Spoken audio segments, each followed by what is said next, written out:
I believe we all have a purpose. I've always loved food. In some way, I was born to eat. 3, 2, 1, let's eat!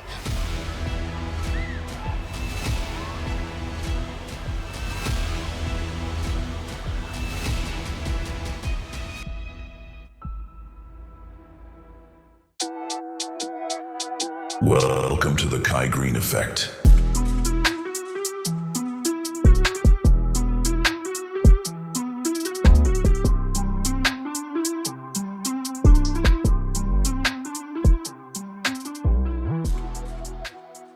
How you been, man? How was your birthday, man? You were I saw you give a speech. You were kind of motivating some athletes that were competing in Kazakhstan.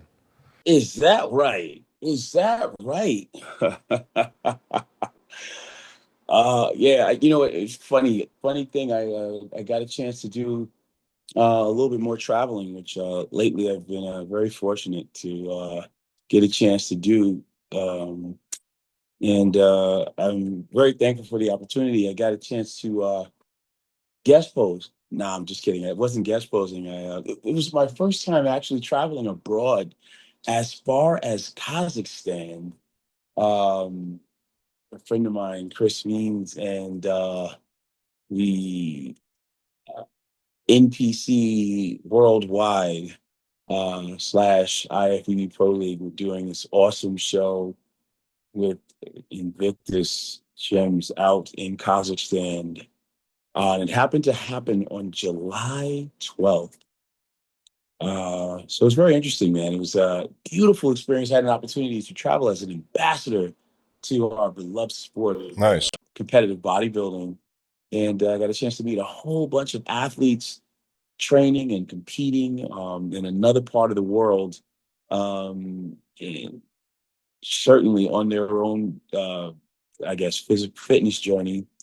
And overcoming a lot of challenges that some of us would, probably hate to have to deal with, but overcoming in spite of, and competing successfully and continuing the journey even more. It was awesome. It was awesome. Nice. So how did you celebrate after the event, after that speech? What did you go to dinner or something? They surprised me with a birthday cake as they sang "Happy Birthday" in Russian. Yeah. Did you eat the cake? Did I eat the cake? Nah, my name ain't Ida Mae, bruh. Ike Turner ain't get nothing on me. Nah, I'm just kidding. But yeah, no, I didn't eat the cake. It was it wasn't that kind of party because a brother got to kind of hold on to his form and figure about this stage in his life. You get what I'm saying? It's interesting. You too strict, man. Come on, you way too strict on yourself, man. Hey, I got some big plans. You know what I mean? I got to look right. I got to keep it tight. You know what I'm saying?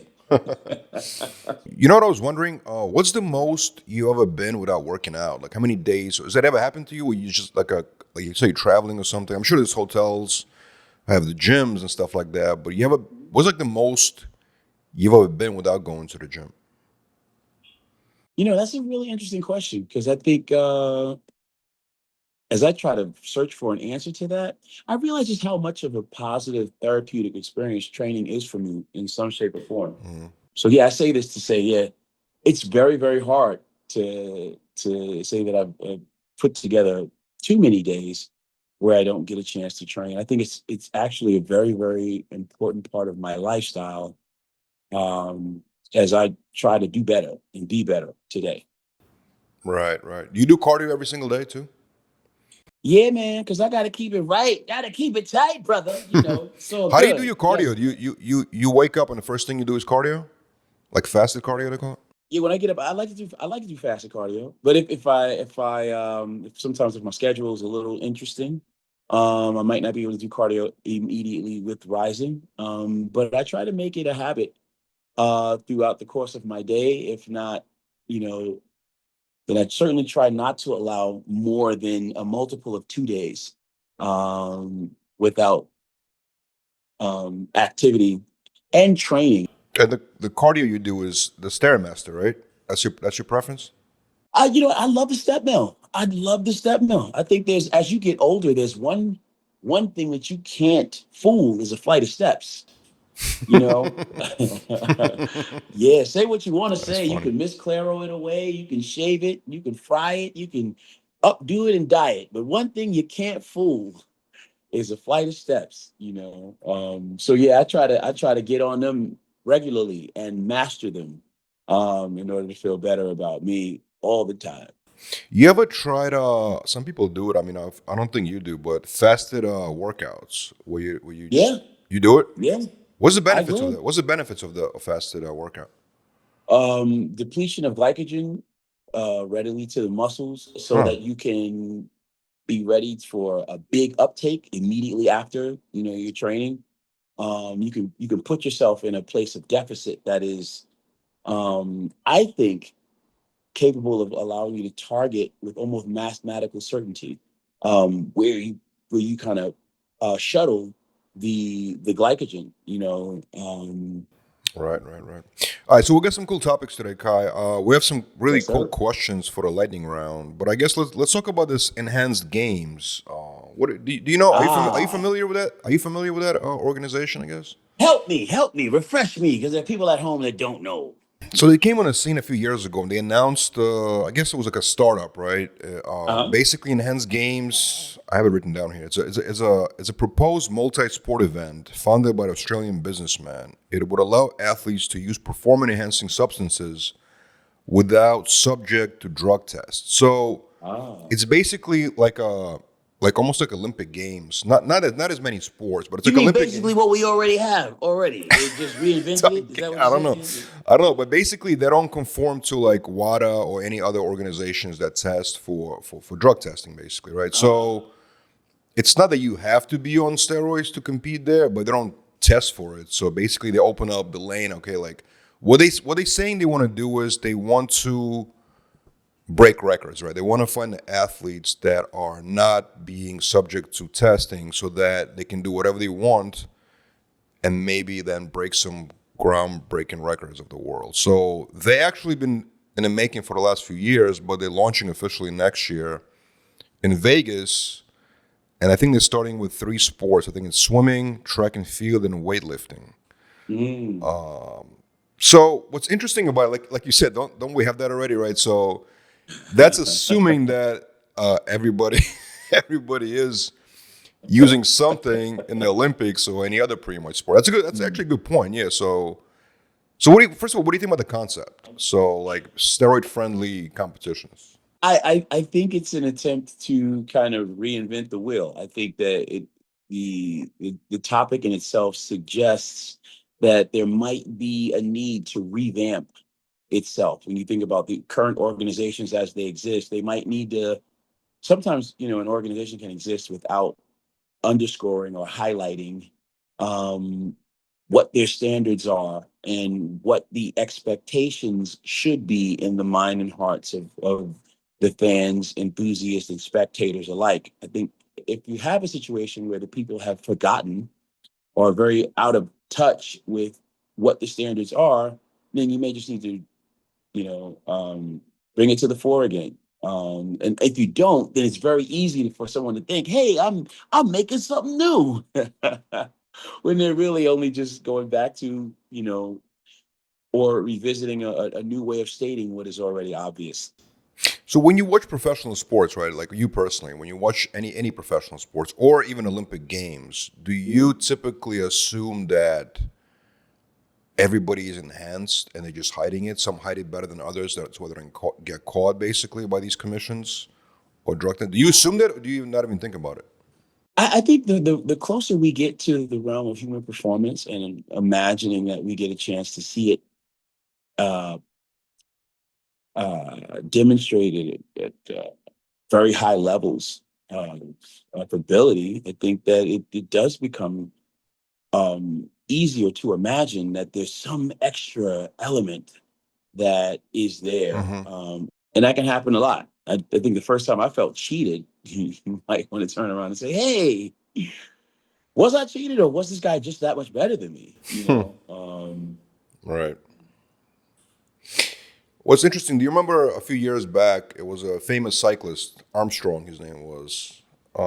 He won like he was the best cyclist in the world, right? He won the Grand Prix of like France, Tour de France, like broke records, and then he got caught, I guess, with steroids, and they took away all his endorsements. They took away his, I guess, his prizes, like the titles of the winner, and then basically we wanted to like kind of smear him, you know.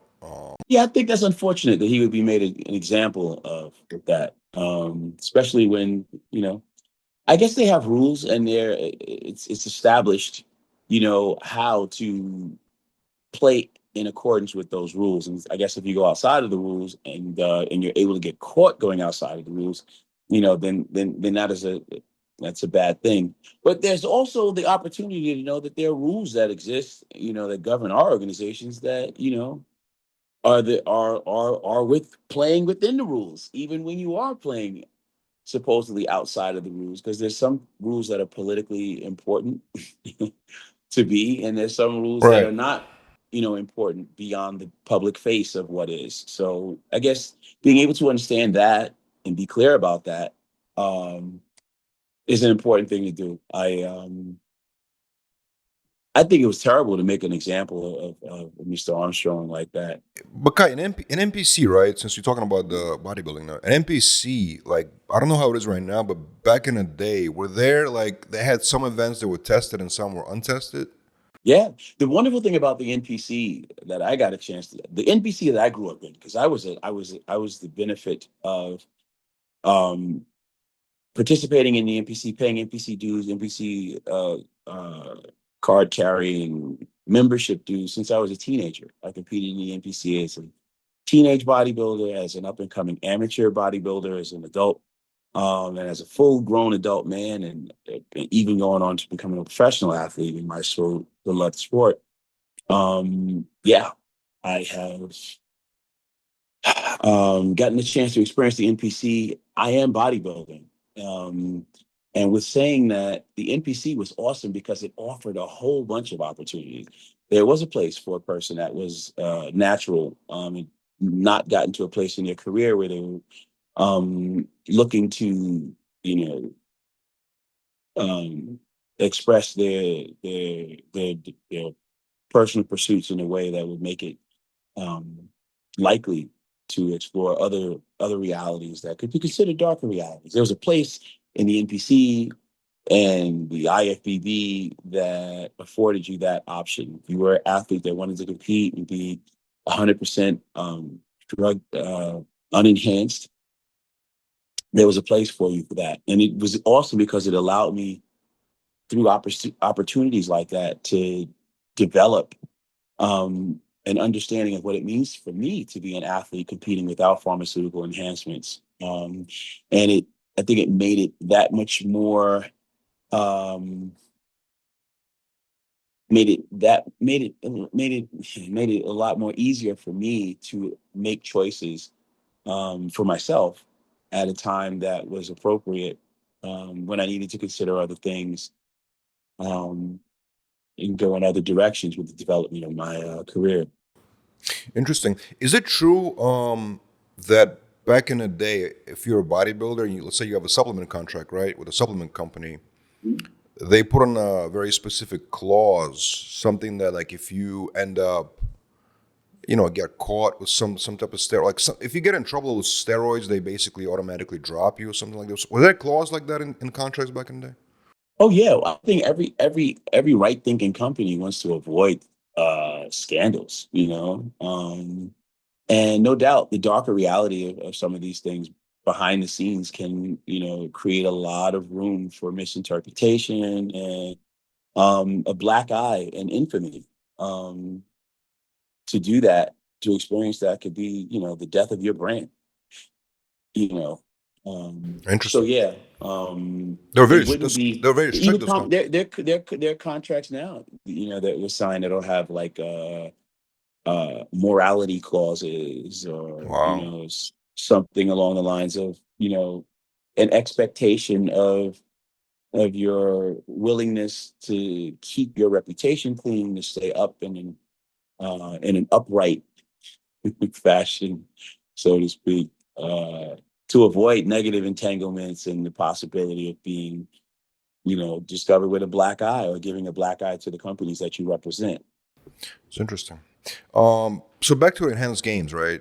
So if you kind of said before that, we often assume that all professional sports are enhanced to begin with, then in reality, enhanced games is just like basically saying, let's not pretend anymore. This is what it is, right? It's kind of saying because ultimately, you know what I mean? Like people don't talk about enhancements in sports because it's kind of like a bad example, right? So people want to pretend like it's not enhanced.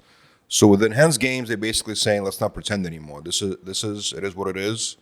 And it's kind of like an experiment, right? And what's going to be interesting is that if they do the first event, and we got to look at the numbers. Are they really going to break some records, or are the numbers going to be actually worse than other events that are tested? It'd be interesting to see. You know what I mean? So Of course. yeah, And these competitions inspire the imagination. They challenge a person's ability to consider what it is that you really do know, or what do you think you know.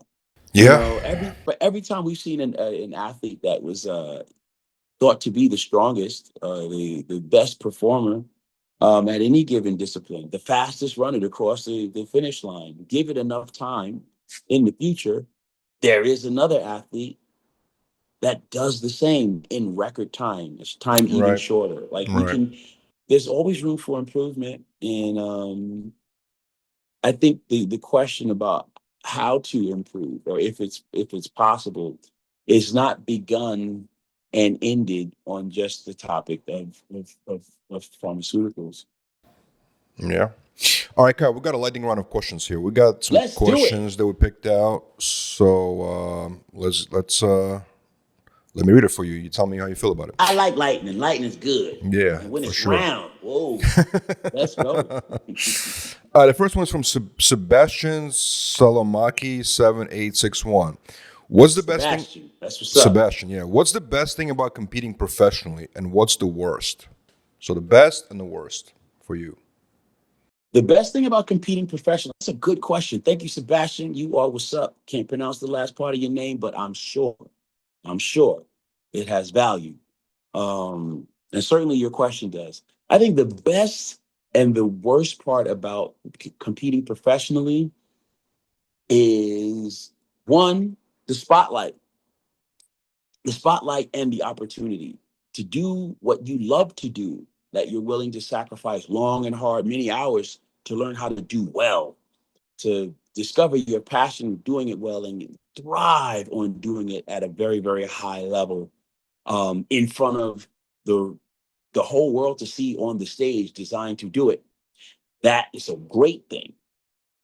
It's also the worst thing because with that, man, listen, to whom much is given, much is required. And when you're up there in the spotlight on the highest stages, doing the most, highly involved of things for yourself to do with all your love and your passion, there comes the room for the potential pie in the face. When everybody's looking at you, the pressure can be very intense, and a lot of times we don't discover that until you are there.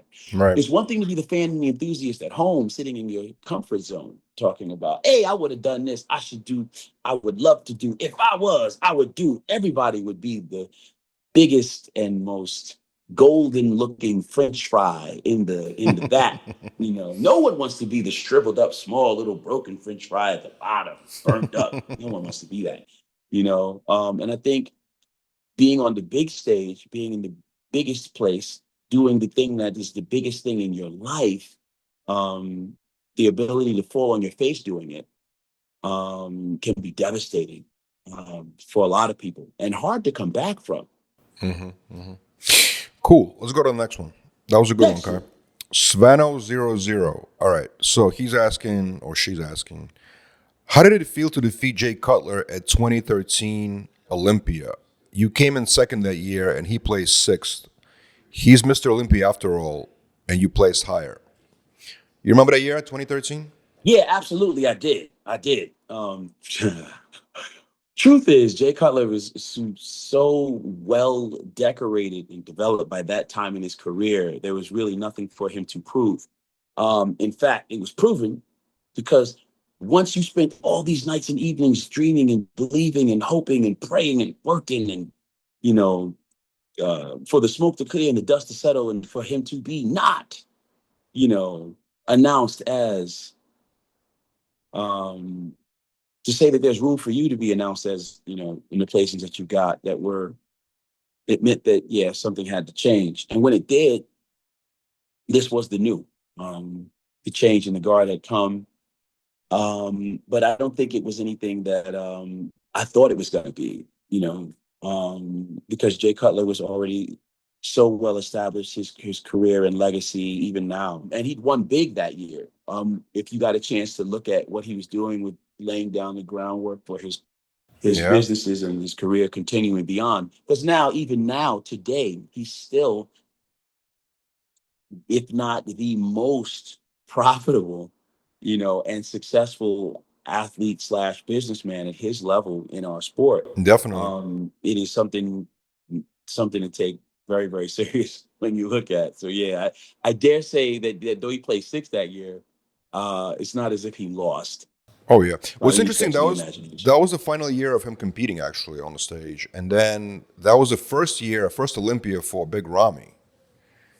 Yeah, Do you yeah, that's remember? Do you right. remember seeing That's Big right. Ramy for the? Were you impressed by Big Ramy's debut? Because that was a strong debut in 2013 when he just came in. That year, Jay Cutler's last year on stage at the Olympia, I saw this guy step up in a major way. You Yeah, know, he was now able to compete at the Olympia level. Somehow, along his travels, he had earned the credentialing to turn pro and to move through the ranks and get where he needed to be to ultimately be where he was. Yeah, that year when Jay Cutler took sixth at the Olympia, it was the first year that we got a chance to see Big Ramy. Man, it was it was yeah, it was an opportunity to welcome not only Big Ramy, you know, but for every person in the back of their mind that had a dream in their heart, you know, because now when you saw him on the Olympia stage, then his English was better. Like to meet this man, then he had to undergo a metamorphosis that was more than putting on muscle to his back and his shoulders. I mean, all those things were the obvious stuff that technically I couldn't have seen many years before that, you know. But because of the size of the dream and the vision that he had to be holding in his heart, damn man, we got a chance to see a much bigger and better and clearer picture of it. That year he stood on the Olympia stage, and technically it was like an opportunity to see like these roosts or these chickens coming home to roost. You know, yeah, man. it's worth it to think very long and deeply about everything that you see, because a lot of times what you may see on the surface may not represent the larger thinking and the larger heart that's inside. Yeah, man, that was a big year. All right, Kai, last question. I think this is the best one actually. Uh-oh, here we go.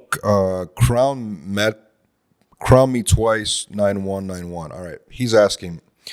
Phil Heath revealed on a podcast that after he lost to Sean Roden, you were the only person who called him with words of encouragement.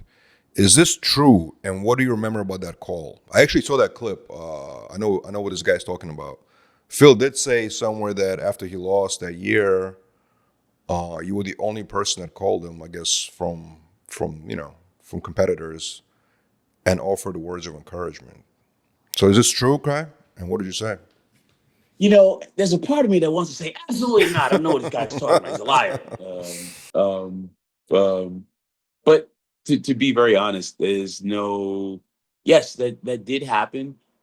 But with saying that, there's nothing that was crazy, you know. Then you know, and it's still very clear, I think, to anyone looking at it now. This dude was, you know, he had proven himself to be the best of the best, you know, for a long time. And the first thing, you know, now Sean Roden was a dear friend of mine, you know. God bless Sean Roden's spirit and soul. Rest in peace. Yeah. Um, and yeah, man, I'm gonna be honest, bruh. I was one of them. You know, I was one of them. Oh, I'm a hater. I'm a hater when it comes to him. For real, for real. I've been that guy. You know, but But very, very honest. I mean, this was a dream killer. So I mean, the dream killer. You can't be, you just can't be so Yeah. but the truth is still the truth. The truth is still the truth. You know, um, this dude dominated for a very long time, Yeah. you know, and it can be very, very hard, you know, um, to walk into a situation where where things just have to be explained to you, you know, and sometimes the truth can be really, really well hid from view. Um, the truth can be hidden from view. Um, Phil Heath not walking away with top honors that year was not a blight on him, you know. And if somebody, if somebody, if somebody was going to say that to him, with all the respect, humility, um, and just behind the scenes and behind the lights and all of that, when all the lights and the cameras are off, just you know, just with the love and the dignity that um, I believe Hart deserved, as a thinking, feeling man. Um, um, yeah, I wanted him to know that he definitely he he is legitimately a earned king of kings. Well, he was he was upset, right? I mean, he was very upset over losing. He was, he was going for the eighth. I mean, that was, you know, that would have put him in the same category as, Roddy Coleman and Lee Haney. I mean, it would have been. He was upset. I know he was upset. I actually interviewed him like a week after that happened, and he was disappointed with the decision. He said that he deserved. Did you think that Sean Roden deserved to win that year, objectively speaking? I'm gonna be honest, man. I don't want to say this because I'm a hater. It felt like going into another another multiverse or something, man. I'm being very honest. That's not, the last thing I'm supposed to be is but yeah, man, that I know some of the things that happened in the build up to um Joe Weider's last Mr. Olympia. His presence being there. God bless him. God rest Hmm. Joe Weider. Um and I know how what the pressure felt like for all of us behind the scenes. I don't want to say all of us, but definitely, you know, the year that they gave away the Golden Sandow, that was supposed to be a monumental year, even for you too, Vlad, because we all had larger relationship opportunities, Yeah, yeah, that year. Everybody was, I mean, there could have been a very different reality for yeah. all of us, Hmm. on the other side of that Olympia had it gone another way. I think that there was you know, so the year that happened, that was the year our year, that Golden Sandow, the year that Philly actually won. I believe there was a chain of events. There were wheels that had begun to turn. Let's just say this, in all honesty, the Olympia was really won in large part by what was said to be the rear. Mr. Olympia 101, Samir Banu, Lee Haney, Darian Yates. You know, think about Darian Yates and Nasser El Sabati. I mean, God bless him. You Yeah. know, um, You ever met him? yeah, What was he like, man? yeah. I've seen some videos of him. Where he's in an interview, right? And he like refuses to answer any questions. He was just like, "No, I don't want to say. I don't want to say." Have you seen that video? It's hilarious, man. Uh, Honestly, I didn't know him personally to say. I mean, we have no moments where we opened up a candy bar and sat down together and one of those like the commercials from the '80s and just kind of kicked it. I remember seeing him when he started to slip in the placings. I can recall like his last couple of appearances competing at the New York Pro. Nasser El Sinbadi competed at the New York Pro. I believe his last competitive outings were placing at the New York Pro that was like somewhere outside of the top, well outside of the top 10. You know, I remember when I was getting ready for my first New York Pro, um, I was still what a lot of people would talk about as being natty. And if you know, you know. But if you don't, then you know. But with saying that, I remember looking at the lineup at the New York Pro and thinking to myself, as I was ambitious and looking to grow my career and my next steps in what that meant for me, if you know, you know. But I remember when doing that, I looked at the lineup. I had a friend that said, "Hey, look, Kai, well, listen, you want to do the New York Pro and you want to still be natty." He said, "Look, you have these guys from 1 to 10. Now, let's not even focus on the first five or the guys from 5 to 10. Let's just look at the guys now from 10 to 15." And they started to say these guys' names, and it was like, wow, now this guy, they said Nasser El Sinbadi. He had placed somewhere between 10th and 15th at one of his last New York Pro shows. And I remember as they said his name, immediately I was supposed to be overcome with fear.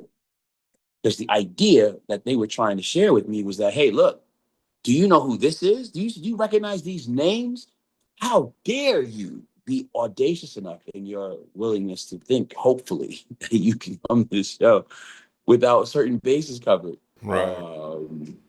and think that you could be somewhere in the ability to do a posing routine. Because back then, the badge of honor was to be able to do a posing routine at your elite level pro show, because usually only the top 15 could pose in the night show. And if you come to a show like that, competition like that, and you weren't ready, part of the badge of shame that you should walk away with was your inability to pose, because they're not going to pose anyone that's placing after 15. So I thought, I know what you're saying. I understand the context in which you're giving this information, but obviously I'm still going to go ahead and do my own thing. And with a lot of luck, and I had the wonderful fortune of being able to find that there was a place, as I said, in the NPC and the IFBB, certainly in that lineup the next year at the New York Pro, that I could be an unenhanced athlete and place highly, very highly enough that would allow me to do my posing routine at the night show. But I say all this, Nasser El Sinbadi, awesome athlete, awe-inspiring to look up to. And there's a lot of lessons, I guess, you can learn from everybody's experience. A lot of the examples that you got a chance to see with them and what happened. Well, that was a good story, man. And on this note, we are out of time, unfortunately. Uh-oh, it's happened so fast, Vlad. We get to this so quickly, too quickly. That's what she said. But that's good, Vlad. Yeah, all right. That's what's up. Well, well, well. Everyone, if you're listening to my voice, we want to thank you on behalf of myself, Vlad Uden, and the whole Generation Squad in the background, keeping the lights up, turning on the mics, making sure that we are able to bring this to you as we do. Hopefully, you got a chance to hear something good, something to get some good food of thought, hopefully some encouragement. And we want to leave you with this note. Thank you for tuning in to the Kai Greene Effect. Until next time, let's keep it positive. Let's keep encouraging each other. Vlad, we out.